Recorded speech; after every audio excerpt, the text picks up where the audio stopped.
my favorite artist of all time is Claude Monet, and I'm paraphrasing, but he has a quote that says something to the effect of, "An artist knows um, his picture before he paints it."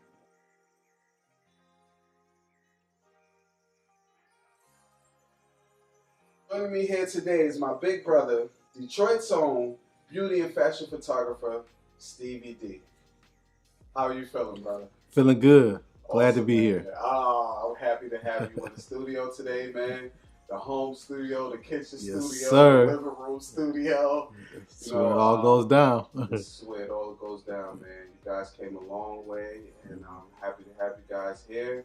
And let's get busy, man. I have some questions that I want to ask you. I'm sure that the viewers will be interested in hearing some of your insight and your knowledge. So, let's get with it, man. The first question I have to ask you. So, here's the big question.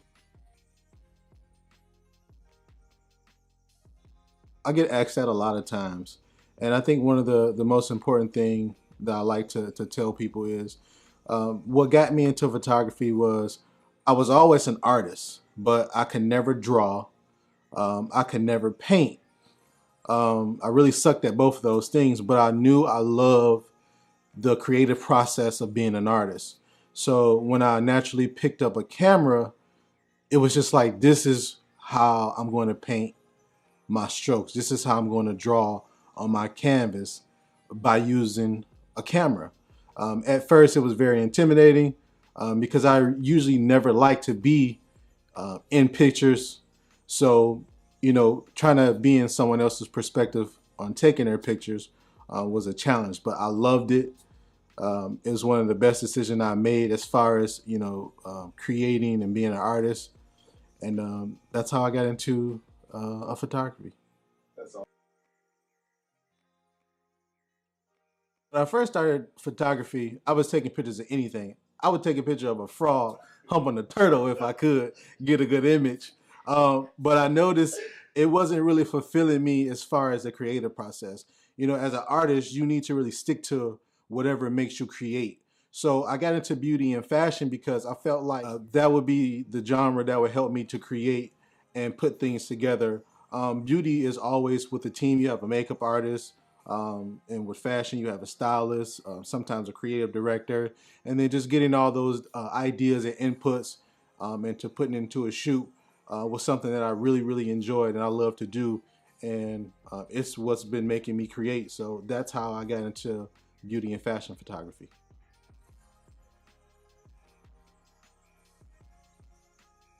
I mean, your team is everything.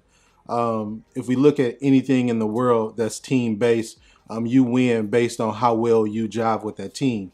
So for me, just as important as creating the team, picking the right team is just as important.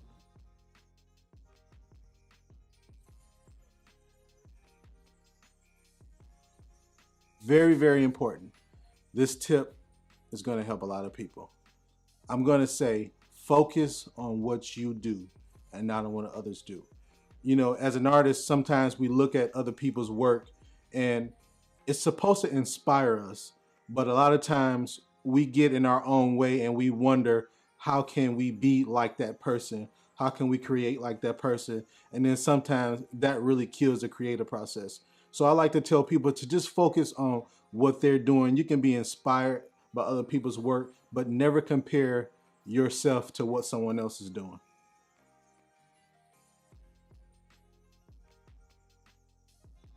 Because I shoot beauty, it's all about the details.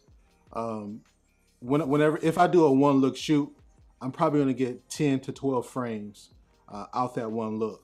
And I know sometimes other photographers they might shoot 100, 200 pictures, but I think for me, the focus is on the detail. Like before I even snap the picture, I know exactly what I'm looking for.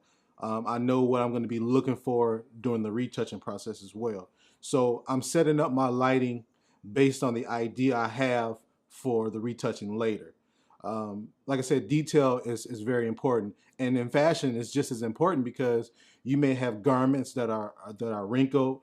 I remember I did a shoot before, and I never buffed out the purse, and it came out on the picture, and it was like, I don't want to use this picture now because the garment was messed up. So keeping an eye on those details is one of the most important things in my type of photography.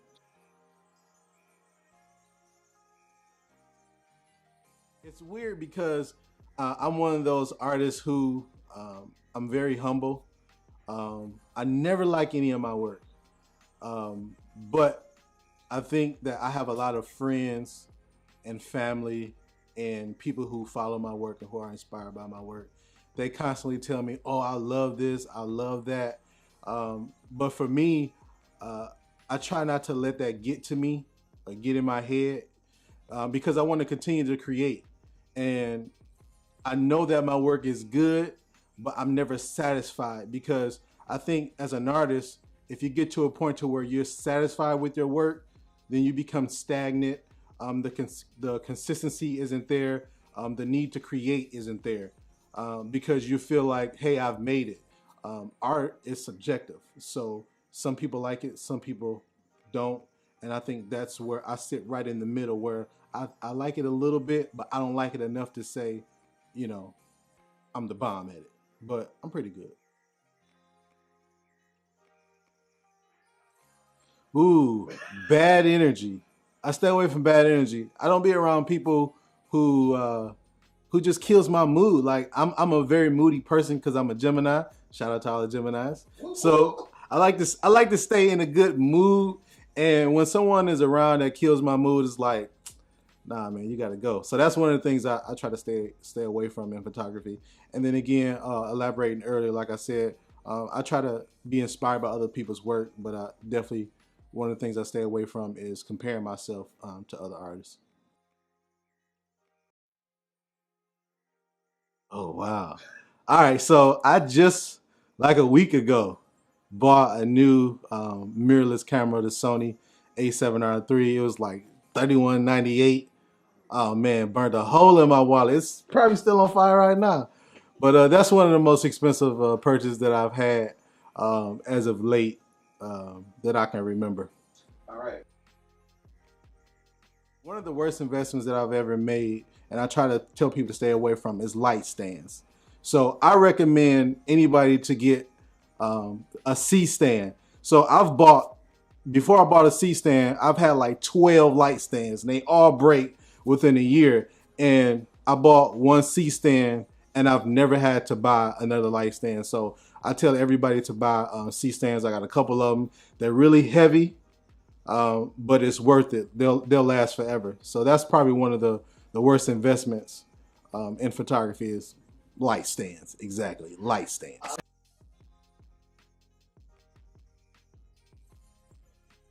Oh man, this is such an important question because we all have those times in our lives, and I think for me, what helps me get through those times are the people around me, my family, my friends, other creatives. Lorenzo, he's been a big inspiration in my life. He's talked me down from the ledge a few times. So just having those people around you, good people with good energy, good positive influence will help you get through those times. That's how I get through them.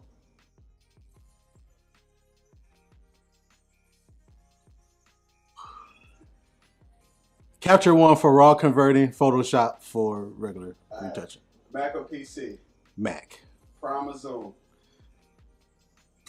Zoom. F2.8 or F11? F11 all day. Canon or Sony? Sony. Strobe or Constant? Strobe. Pro Photo or Paul C. Buff? Whichever one want to give me some free gear. No, Posse Buff. Beauty or fashion? Beauty.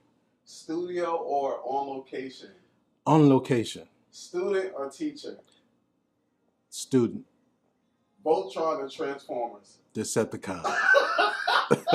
So you can find me at StevieReed.com, or you can follow me on Instagram, StevieD Photos, which I'm sure Lorenzo will link in the description.